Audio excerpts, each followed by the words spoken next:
May kasabihan daw na hindi mo lubusang makikilalang isang tao hanggat hindi mo siya nakakasama sa iisang bubong. Gaya ng naging sitwasyon ni Lucy na isang caregiver sa Taiwan.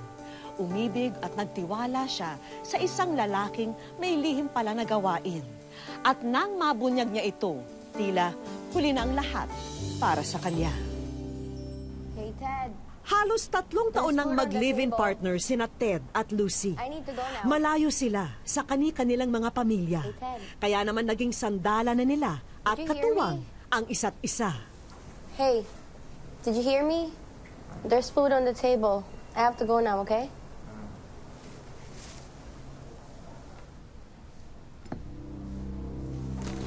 I told you not to touch my vitamins. You're hurting me. Sorry. You were pretty drunk last night. Another party? Yes. Yes, another party. And you know, I wish you were there, but you know, you Filipinas, you're so conservative. You know? No, we're not. We just don't have time. You know, with work. Yeah. Whatever.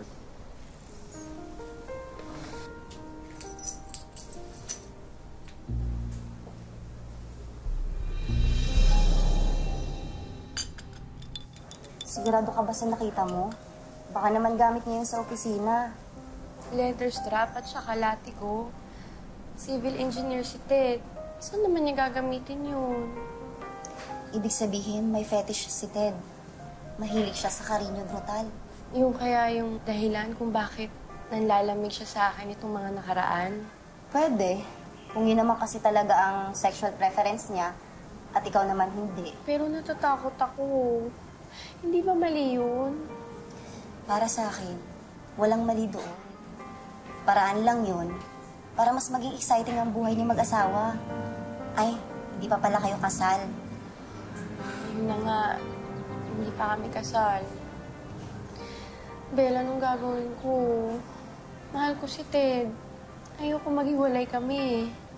Kailangan mong pumili, Lucy. Ang Filipina values mo o ang kaligayahan ni Ted. Baka pag hindi mo pa siya pinagbigyan sa gusto niya, hindi ka napakasalan nun. Pwede mo rin siyang iwan anytime. Kung may pagdududa ka. Mahal ko si Ted. Gano'n naman pala. Eh di bumili ka na ng leather straps at kadena.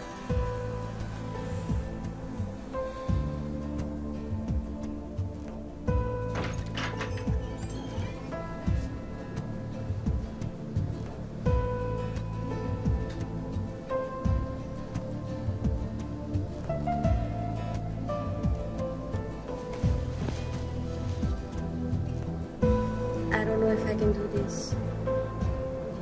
I'm scared.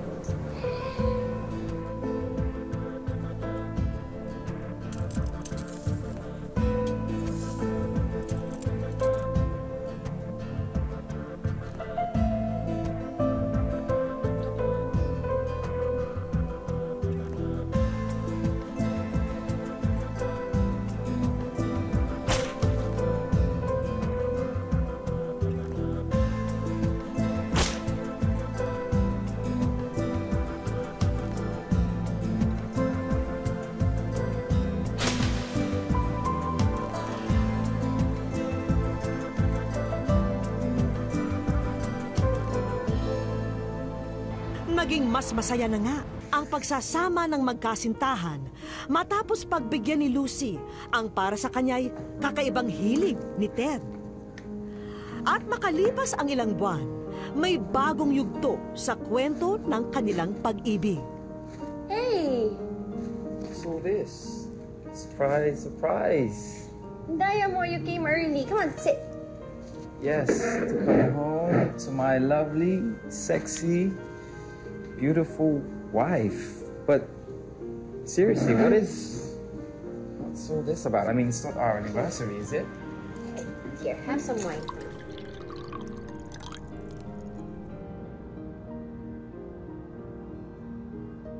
I have a surprise for you.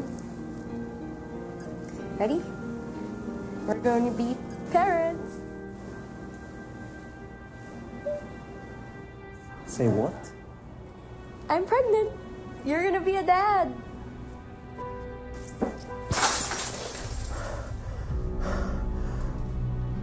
Dad, what's wrong? I want that thing out of our lives. I thought you'd be happy. Happy? Happy? Well, I'm not. I want this thing out as soon as possible.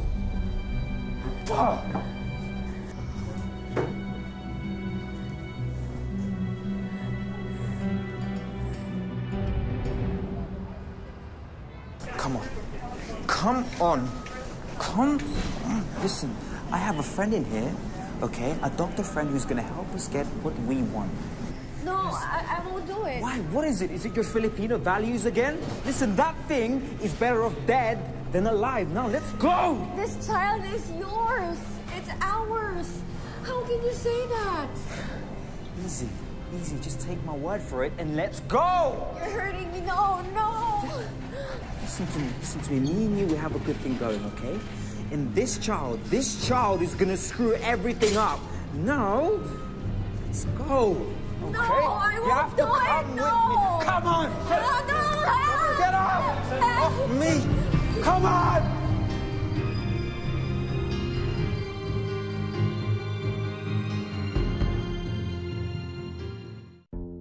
Ronabel Falalim pa. Umalis daw ng Iloilo ang pamilya ni Ronabel para dalawin ang mga kamag-anak sa Maynila. Ngunit 3 araw pa lamang sa lungsod, si Ronabel biglang nawala. Huli siyang nakita sa kanto ng Roosevelt Avenue at Pat Senador sa Quezon City noong September 22, 2015. Wish ko Nang magbuntis si Lucy, nag-iba agad ang timpla ng kanyang kasintahan. Humantong pa sa iskandalo sa ospital dahil sa pilitang pinapalaglag ang bata.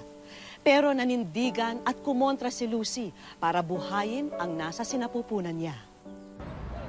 Dahil sa iskandalong ginawa ni Ted, dinala siya ng mga pulis sa presinto. If you're waiting for a thank you for not pressing charges, then you're waiting for nothing. Of course not. I'm just worried about you. Worried. You wanna know how prison was? Prison was terrible. Please, Dad. I just want things to go back the way they were.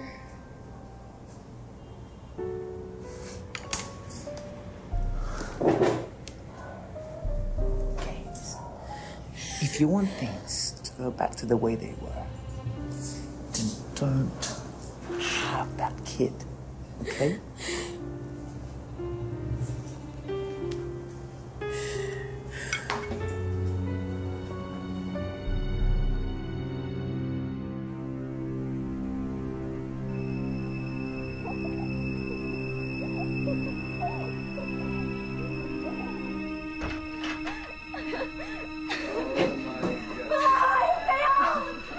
Oh, hey! Get out of here! Well, if it's not my pregnant girl, come and join. We're having fun. And anyway, we've never done it with a baby bump before, have we? Basta! Bastos! Get out! Get out of my house! Correction.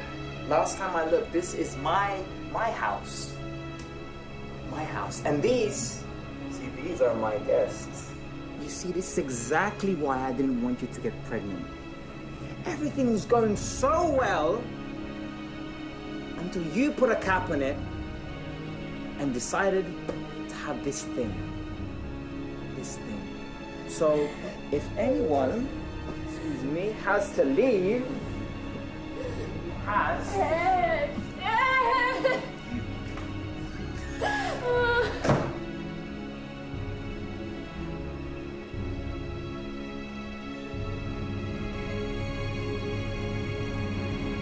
Dahil sa pangyayaring yun, napilitang umalis sa kanilang bahay si Lucy at nakitira siya sa kaibigang si Ben.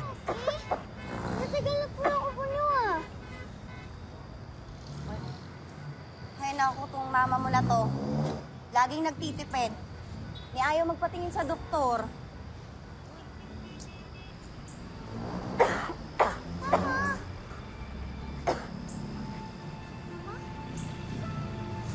Ay, Lucy!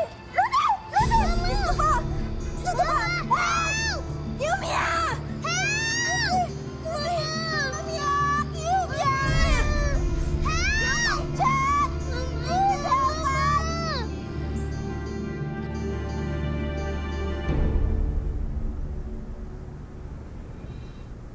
Sheila. Belle. Kumusta ka na, Lucy? Ano nangyari? Nag-collapse ka sa daan, Mare. We were so worried about you.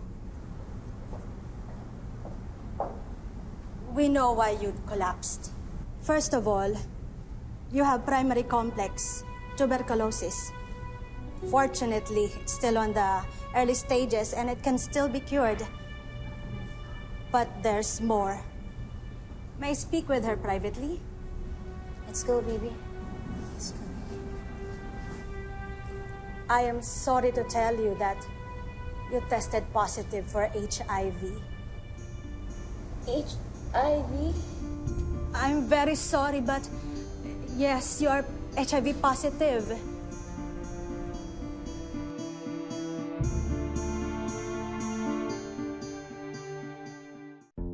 Catalina Antonia Javier. Sa Makati City naman, huling namataan si Catalina noong September 11, 2015. Kapansin-pansin din ang kanyang kondisyon sa balat na namumuti ang ilang bahagi nito.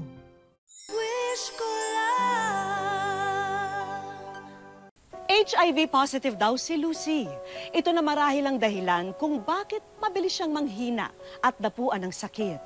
Batid din niya na kapag hindi ito naagapan, mas lalala at tutuldok ito sa kanyang buhay. May HIV ako! I'm very sorry, but yes, you have... Hindi pwede yun! Hindi pwede yun! Hindi pwede yun! Hindi pwede Guard! Nurse! Please relax, Miss Lucille. Please hold her down. Nurse! Still the nurse. Hindi pwede yun! Hindi pwede yun!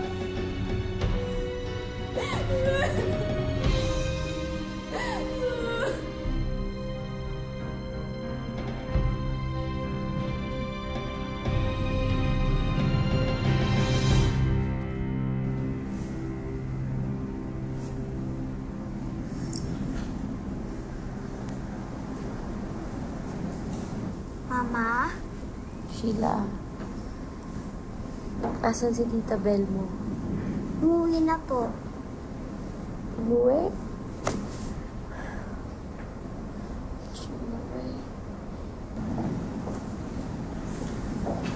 Doktora, I'm sorry. No, it's okay. I understand your reaction. And I'm really sorry again. But you will be discharged later, so I really need to talk to you about your condition and your medication. Fortunately, we now have drugs that can suppress the virus. Cannot kill or remove the virus, but it can keep it from spreading.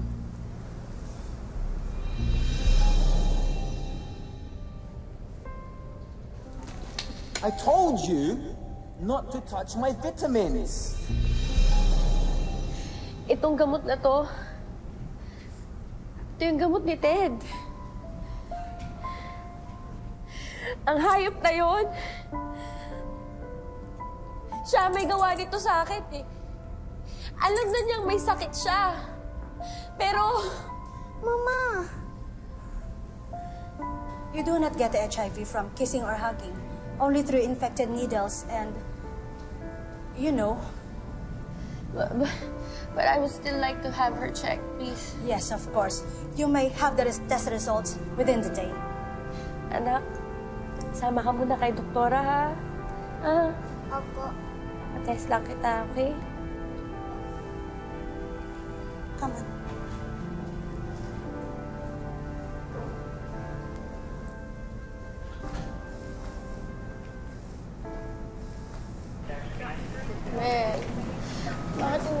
sumasagot.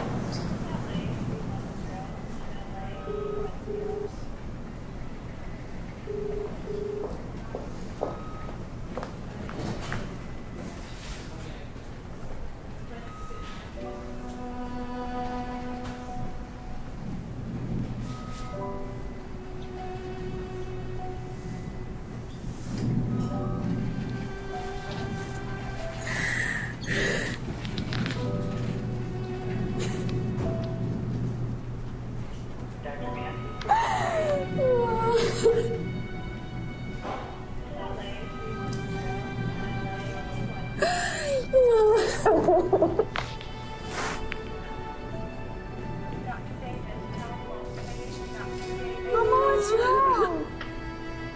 Mama, what's wrong?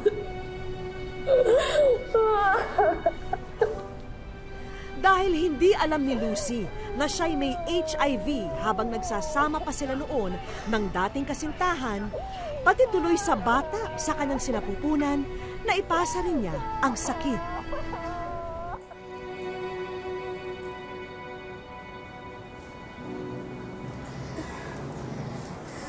Lucy, sorry. Sorry talaga. Pinapalayas mo na kami.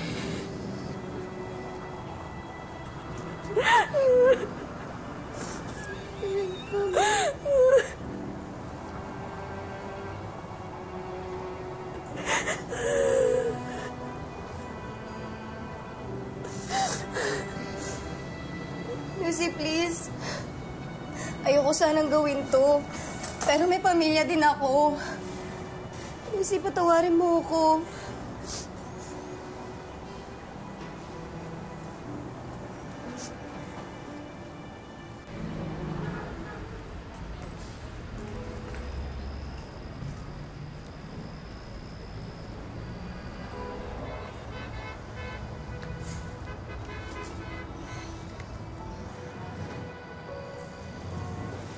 Mama, are we going to die?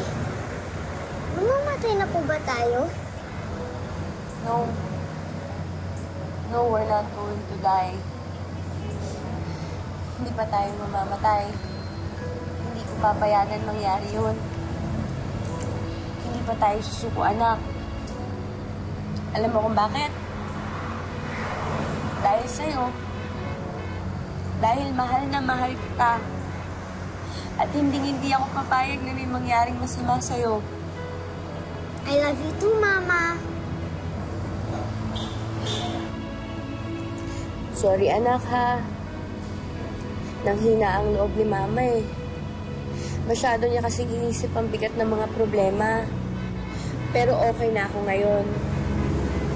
Alam ko kasing nandiyan ka lagi sa tabi ko. At hindi ako pwedeng manghina ng loob. Kasi kailangan mo pa ako.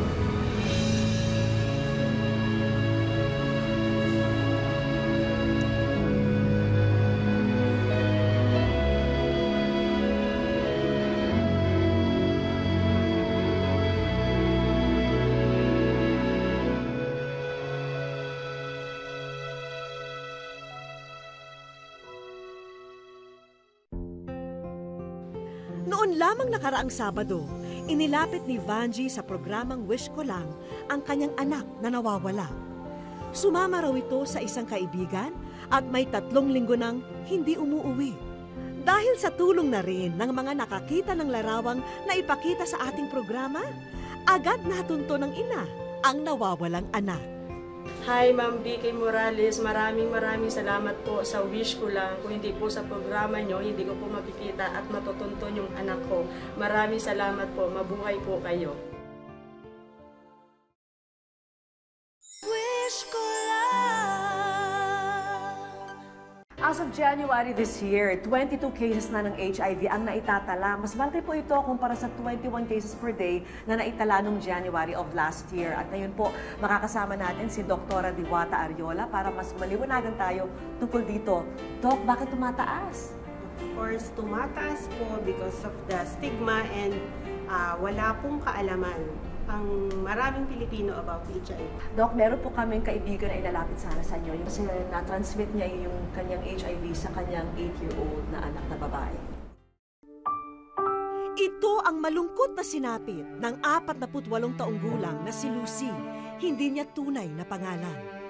Meron kasi siyang Human Immunodeficiency Virus o HIV na kanyang nakuha mula sa dating asawang banyaga.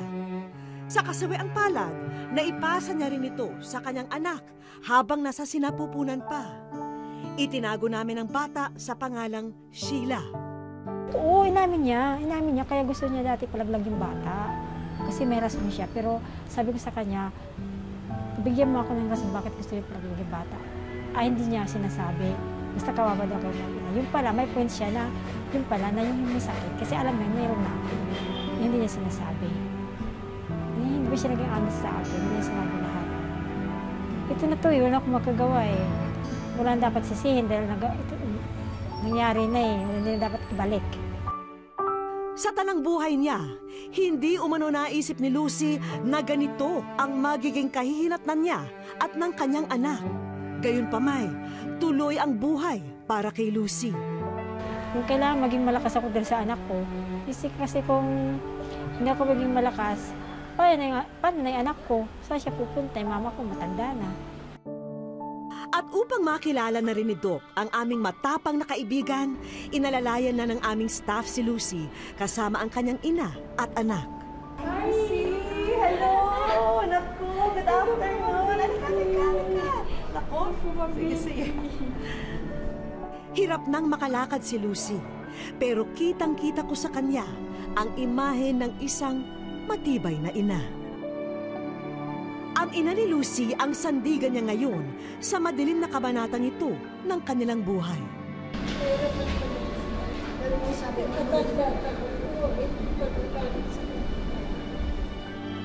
Maaari naman daw mamuhay ng normal ang mga gaya ng mag-inang Lucy at Sheila. May gamot para po tulungan po ulit kayong makabalik sa normal niyong buhay. Lalakas po ulit kayo pero wala pong lunas. Ang mangyayari po ay susundin nyo lang po lahat yung payo ng doktor, ay inumin po yung gamot araw-araw at magkakaroon po tayo ng tinatawag natin na healthy living. Mula po sa wish ko na gusto po namin magpasalamat sa inyo at i-share niyo yung story niyo sa amin. Sana marami ang naitulong ito para sa mga hindi nakakaunawa dito sa HIV. Hangad naming mapasaya at maging mas komportable ang buhay ni na Lucy at ng kanyang anak. Una na sa listahan ay ang brand new television na ito. Ngayon lang daw muling napasaya ang batang si Sheila sa mga natanggap na mga regalo.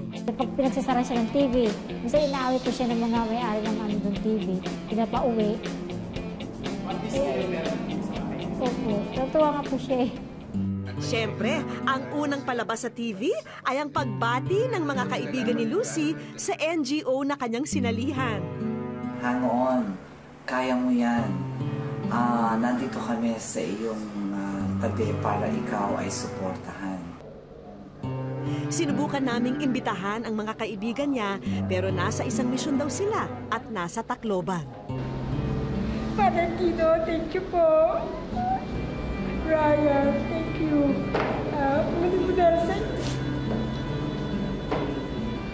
Alam ko po na pag niyo po ako gusto nyo tulungan. Maraming thank you po.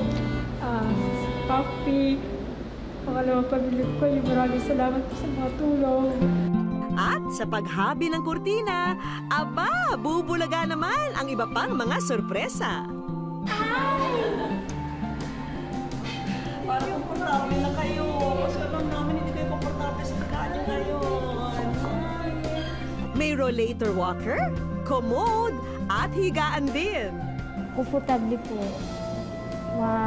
Ngayon po makakatulog po ako ng mahimbing. Dahil po yung higaan ko po, hindi na po matigas. Malambot na po. Kasunod naming pinakilala ang ilan naming kaibigan. Sa ngalan po ng Physio Point Physical Therapy Clinic sa Santa Rosa, kung saan po kayo malapit, ay tulong po namin sa inyo ng physical therapy. para tulungan po kayo dun sa tamang exercise kung ano po ang gagawin para mapalakas po kayo ulit, maturuan kayo ng makalakad po ulit. Maraming salamat po sa tulong niyo. Sana po pagpalain po kayong regalo. Ay, sa wish ko lang maraming po salamat sa buong staff, kay Ma'am Vicky. Maraming po salamat sa inyo. Sana po marami pa po kayong taong matulungan. Unti-unti mang ginugupo ng HIV ang katawan ni Lucy. Hindi naman daw kayang tibagin ang kanyang katatagan. Labis na pagmamahal ang nagdulot kay Lucy ng pinakamabigat na hamon sa kanyang buhay. Ngunit sa huli, labis na pagmamahal din sa kanyang anak ang patuloy na nagbibigay sa kanya ng lakas ng loob at determinasyon upang huwag sumuko sa pait ng kapalaran. Ako po muli si Vicky Morales, nagpapasalamat sa inyong walang sawang pagsubaybay dito po sa Wish Ko Lang.